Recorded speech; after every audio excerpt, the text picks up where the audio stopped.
Gracias a nuestros invitados que aceptaron estar aquí esta noche en CNN en la Ciudad de México. Gracias a Julio Hernández López, colega periodista, autor de la columna Astillero en el diario La Jornada, analista y especialista en temas políticos en nuestro país. Gracias, Julio, por estar aquí y bienvenido. Como siempre. Gracias al profesor investigador del Centro de Estudios Sociológicos del Colegio de México, colaborador del diario Milenio, José Luis Reina. Gracias por estar aquí, José Luis. Gracias por invitarme. Bienvenidos los dos. Y bueno, los hemos invitado a los dos en un momento en donde México, bueno, pues está viendo cómo desde la Presidencia de la República se establece una estrategia intensiva, digámoslo así, de presencia del presidente Peña Nieto en actos públicos, en imágenes relacionadas con el tema de las reformas, en conversaciones en la televisión abierta, en programas de corte de espectáculos o de contenidos ligeros en las mañanas de esta semana para hablar de las reformas estructurales. Esta noche, nosotros no lo veremos porque estamos antes de que ocurra, esta noche se ha anunciado una transmisión que entiendo será casi una cadena nacional virtual, no obligatoria, pero prácticamente los medios de comunicación se enlazarán para un ejercicio al que convocó el Fondo de Cultura Económica con José Carreño Carlón, invitando a 6 periodistas que conversarán o habrán conversado ya en algo grabado con el presidente de la República de estas 11 reformas. Es un panorama el que hoy se ve en México que merece analizarse de forma crítica, de forma independiente, y ambos están aquí precisamente para hablar de ello. Julio, ¿qué retrato haces de lo que está pasando en México en estos días y horas? Bueno, pues es el cierre de un proyecto reformista frente a una sociedad anestesiada, con poca capacidad de respuesta, con un marco de partidismo bastante precario que ha mostrado sus insuficiencias. Frase fuerte, anestesiada, la palabra que usas. Pues sí, es que la sociedad mexicana parece que no responde ante ningún hecho ni circunstancia. Hay un saqueo, hay un entreguismo al extranjero, los términos de estas reformas son altamente lesivos para la gente y no hay ninguna respuesta. La gente está anestesiada por medios de comunicación masivos, por un control ideológico y por una insuficiencia del sistema de representación política, le hace partidos, elecciones, campañas. José Luis Reina, ¿cuál es tu diagnóstico del México de estos momentos? Coincido con Julio en el sentido de que se acabó un ciclo, el ciclo que se podría llamar reformista, y empieza una nueva etapa de esta administración presidencial. Y con esta nueva etapa de la administración presidencial, pues las cosas cambian. Ya no va a ser la negociación entre partidos, entre clase política para poder sacar las 11 reformas que se han podido aprobar en el Congreso durante los últimos 20 meses. Eso ya se tiene. Ahora empieza otra etapa. Ahora empieza realmente la etapa de la instrumentación de estas reformas. Ahora esas reformas están en el papel y en tanto no se instrumenten no ha pasado nada. Pero lo que implica en teoría es que estas reformas cambian totalmente el modelo de país. El país que era antes de las reformas, aunque estén en el papel y que sean en teoría, es distinto el papel después de las reformas, que estarán posiblemente instrumentadas unas mejor que otras, pero al final de cuentas es otro país. Pero creo que esta despliegue mediático que está haciendo el presidente responde precisamente al inicio del nuevo ciclo, el ciclo de instrumentar esas medidas, esas reformas con un cierto grado de legitimidad. Y creo que ese es el tema hoy es ese. Ese es el punto. ¿Legitimar reformas? Y yo diría que en parte, para poder instrumentar las reformas hay que tener una legitimidad, y la legitimidad que tiene que tener el jefe del Ejecutivo es fundamental para poder hacerlo. No tener esa legitimidad quiere decir que esas reformas podían ponerse en signo de interrogación. ¿Esa legitimidad no procede de haberse votado en un Congreso? No creo, porque yo compartiré también con Julio la idea de que pues el Congreso teóricamente representa, pero realmente no.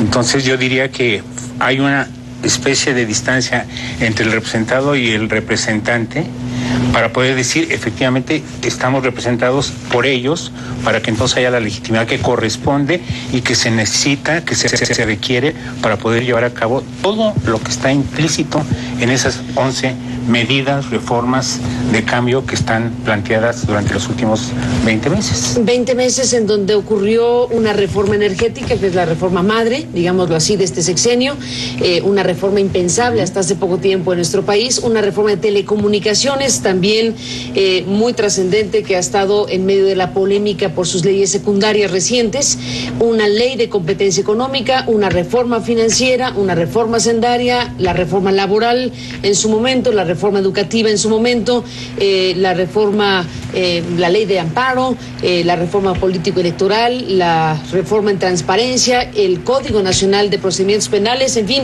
son diferentes ámbitos y hay una transformación importante y trascendente sin la menor duda. La gran pregunta es efectivamente su instrumentación, el diseño de país que se está planteando, la manera de procesar este cambio en tantos ejes en un periodo corto, con una mecánica vertiginosa, sin capacidad y espacio para reacciones propias de una democracia, Julio, y ese es el tema. Pienso que se vive una variante doctrinal y práctica de lo que podríamos llamar una especie de gatopeñismo.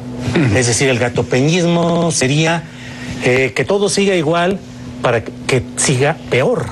Es decir, Julio, mover todo para que las cosas sigan peor. Eso. Pues es que es lo que creo que se está viviendo. Hay una silenciosa transformación, un rediseño nacional a favor de las élites, a favor de intereses empresariales, con la conjunción de fuerzas extranjeras que simple y sencillamente están dejando fuera del escenario a una izquierda, alguna colaboracionista, otra insuficiente electoralmente, pero en México hoy pareciera que lo que estamos viendo es simplemente un proceso de rediseño nacional para un proyecto político que trata de durar varias décadas.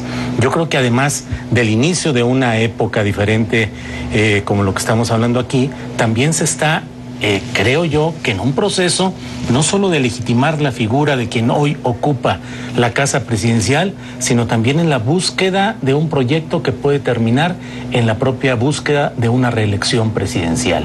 Si ya se han abierto los caminos a los presidentes municipales y a legisladores, bueno, pues es que si estamos creando un estadista de papel y electrónico como es Peña Nieto, es decir, un presunto reformista profundo y trascendente, pues que no nos extrañe en este escenario precario, abandonado, de abatimiento de la resistencia y de la lucha popular, pues no nos extrañe que de pronto nos topemos con que se pida más tiempo para que esas reformas puedan tener el espacio suficiente para complementarse. Estamos en este momento en manejos mediáticos, políticos y partidistas que van a concentrar el poder, que en las próximas elecciones de 2015 buscarán aumentar la franja decisoria del Partido Revolucionario Institucional, seguir repartiendo rebanadas a los partidos pactados, que ya no estarán en el mismo proceso del Pacto por México, pero sí en la víspera electoral en la que pueden entregarse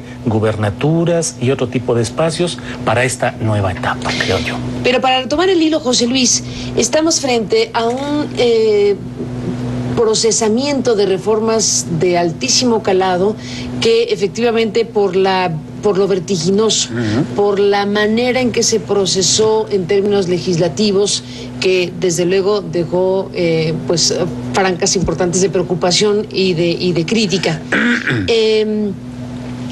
Tú dices, estamos en una nueva fase y se requiere la legitimación y la instrumentación de estas reformas. ¿Cómo llega Peña Nieto a este momento de la historia? ¿Cómo llega en términos de... Hay mediciones, tú me comentabas antes de entrar al aire, hay mediciones de cuál es el grado de aceptación o popularidad que puede registrarse en una encuesta, por ejemplo. Sí, yo pienso que en esta segunda etapa, para decir, vamos a dividir el sexenio por el momento en dos. La primera ya terminó. El 11 de agosto terminó con la promulgación de las leyes secundarias de la reforma energética. A partir del 12 de agosto empezó otro proyecto, otro momento, otro ciclo de esta administración presidencial. Y de acuerdo con alguna encuesta que se ha publicado recientemente por El Universal, buen día Loreto, los encuestadores, pues indican que no es un presidente fuerte.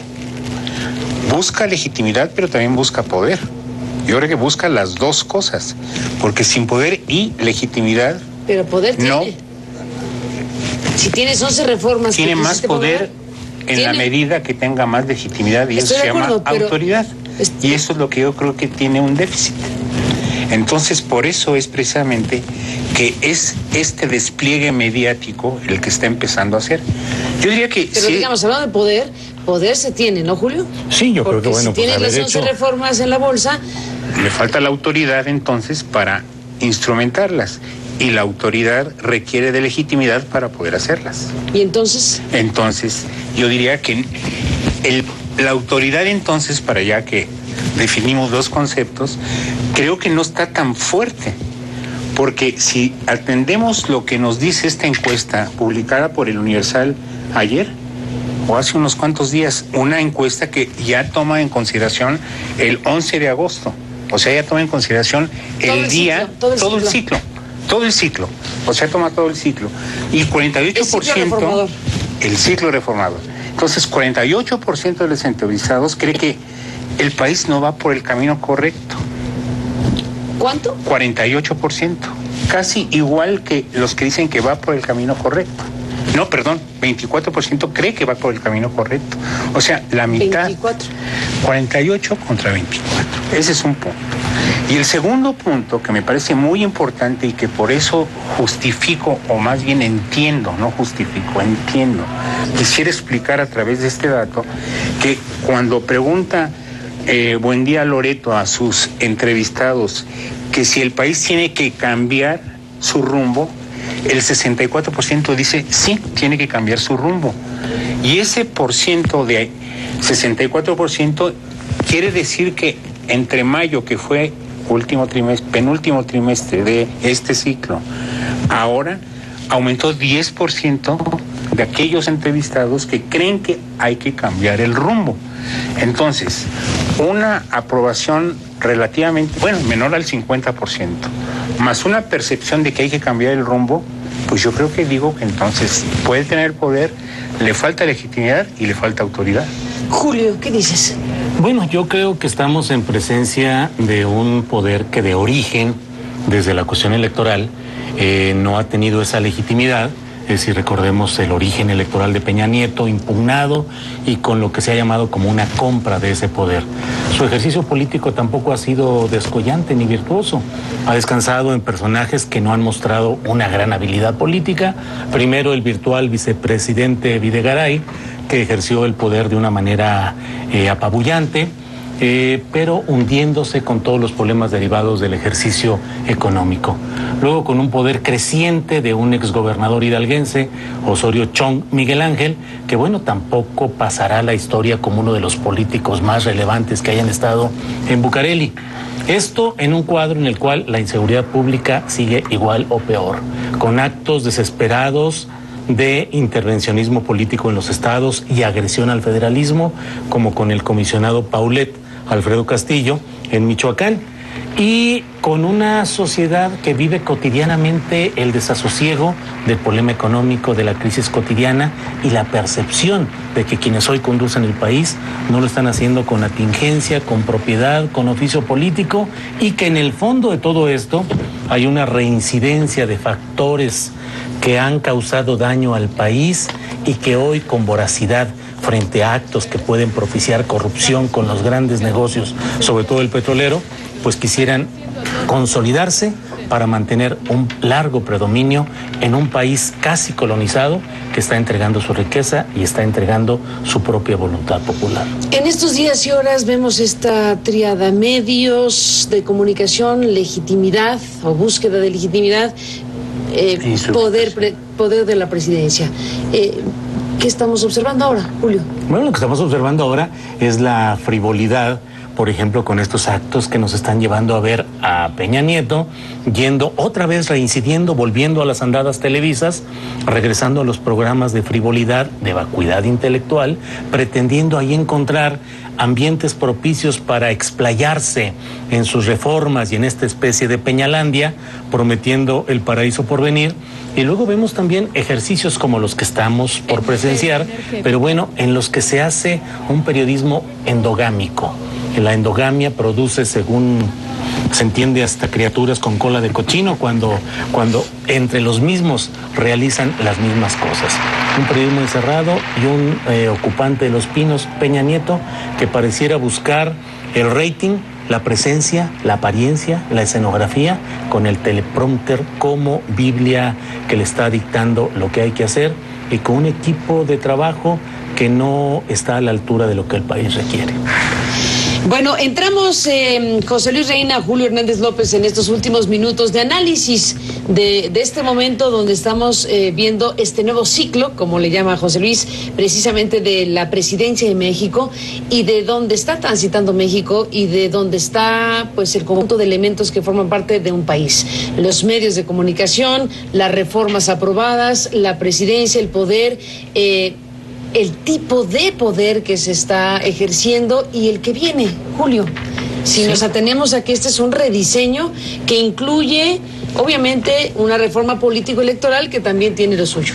Ha habido muestras de tentación por reformar diferentes leyes en varios estados en los que se muestra el apetito por la represión ante la eventualidad de las expresiones sociales de inconformidad.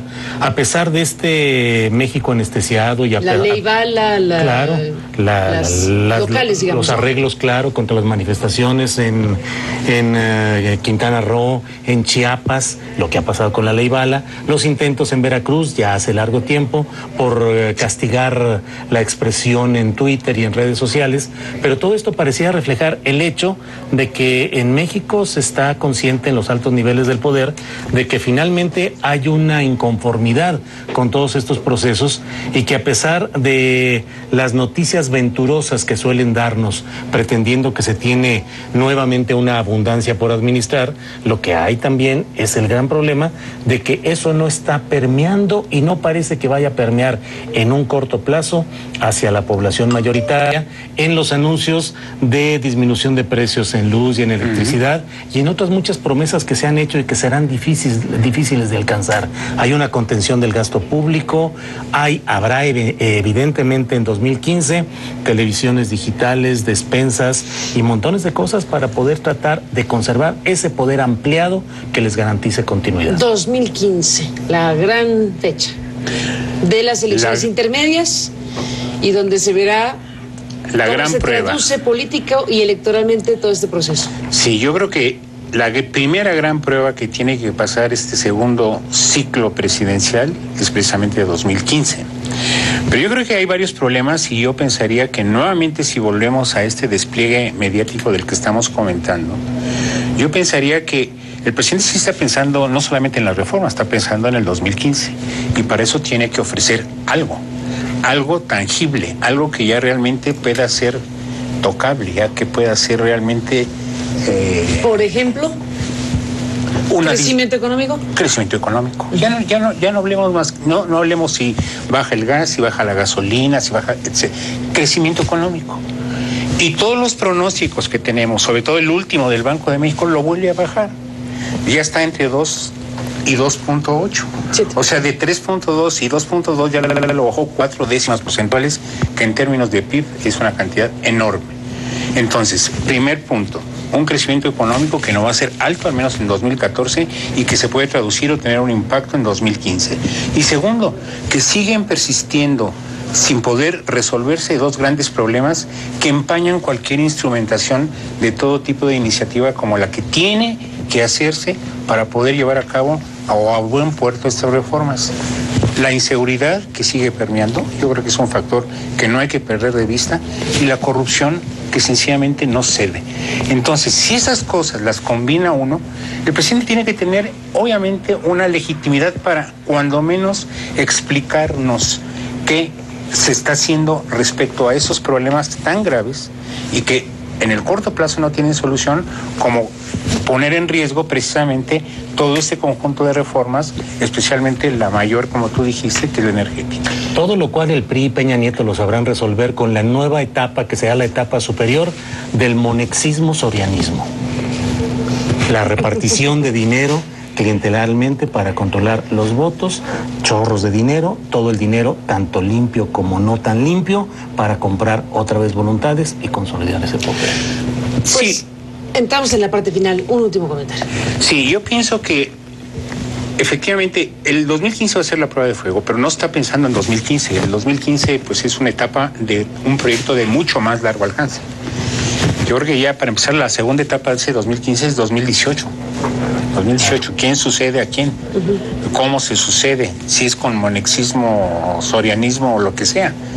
Entonces yo diría que en este momento que tiene el presidente, que es de 12 de agosto de 2014 a fines de 2017, principios de 2018, es el tiempo que tiene para poder instrumentar algo de lo que se ha propuesto. En la medida que no se haga algo, yo creo que entonces ahí el buque empieza a inclinarse o empieza a tener ciertos bamboleos que no lo van a llevar a buen puerto. Pues se acabó el tiempo. Nos quedamos con este análisis. Solo hacemos un último comentario breve. Karina Maciel, nuestra productora, nos precisa el dato de la encuesta que mencionaste, José Luis. Estamos hablando de la encuesta publicada en El Universal por la encuestadora Buendía y Laredo. Bueno, por la corrección del dato, sí, damos esta información. Y bueno, está ahí a la mesa. Todo lo que está ocurriendo. La televisión también juega un papel muy importante en estos días y horas. Una presencia en la mañana y en la noche del presidente de la República con alcance nacional, también desde la televisión. Gracias por estar aquí para analizarlo. Gracias, Julio, por estar aquí a los dos. Seguiremos, por supuesto, en el análisis y la mirada crítica de lo que está ocurriendo en México. Gracias por permitirnos estar con usted. Pásela bien y hasta mañana. Como lo adelantó ayer el dirigente nacional del PRD, Jesús Zambrano, hoy fueron entregadas las firmas que apoyan la realización de una consulta popular sobre la recién aprobada reforma energética. Son más de 2.300.000 firmas que se suman al 1.700.000 rúbricas entregadas en diciembre pasado para formalizar la petición ante la Cámara Legislativa para que en las elecciones intermedias del próximo año se realice una consulta para revertir la reforma energética. Adriana, hace unos momentos el presidente Enrique Peña Nieto pues estuvo en uno de los hoteles más representativos de aquí de Nueva York, en el Waldorf Astoria, donde por cierto se está hospedando el presidente Obama. Ahí recibió de la fundación un llamado a la conciencia, el premio al estadista del año, esto por su liderazgo y su compromiso global.